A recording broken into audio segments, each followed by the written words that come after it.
नमो बुद्धाय, जय भीम। महाबोधि बुद्ध विहार ये वही बुद्ध विहार है जिसमें 6वीं शताब्दी में सिद्धार्थ गौतम बुद्ध ने अपना ज्ञान प्राप्त किया था। ये वही बुद्ध विहार है जिसमें 3री शताब्दी में चक्रवर्ती सम्राट अशोक ने स्तूप बनवाया था। ये वही बुद्ध विहार है सारे बौद्ध धर्मियों का सबसे पवित्र स्थल। ये वही बुद्ध विहार है जिसमें यूनेस्को द्वारा विश्व धरोहर का दर्जा प्राप्त किया है। मैं न केवल भारत की ओर से बल्कि पूरे विश्व के बौद्ध धर्मियों की तरफ से भारत सरकार को यह अनुरोध करती हूँ कि हमारा बुद्ध विहार, हमारा धार्मिक स्थल, हमारा पवित्र स्थल जल्द से जल्द अतिक्रमण से हटाए। जय भीम, नमो बुद्धाय। बुद्धं शरणं गच्छामि।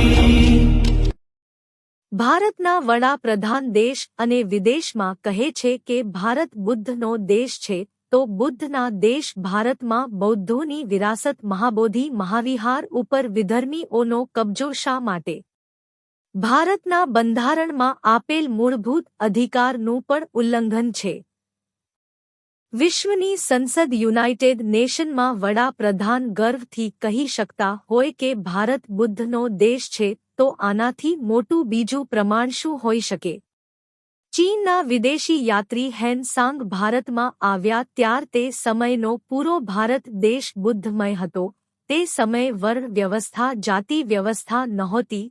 મહાબોધિ મહાવિહાર ખાતે સિદ્ધાર્થ ગૌતમને જ્ઞાન પ્રાપ્તિ થયા બાદ બુદ્ધ બનીને સારનાથમાં પહેલો ઉપદેશ આપે છે। તે 5 શિષ્યો પૈકી 2 કોળી વંશના હતા અને 3 શાહી વંશના હતા। તે સમયે બ્રાહ્મણ હતા જ નહીં તેવું વર્તમાન સંશોધનમાં સાબિત થયું છે।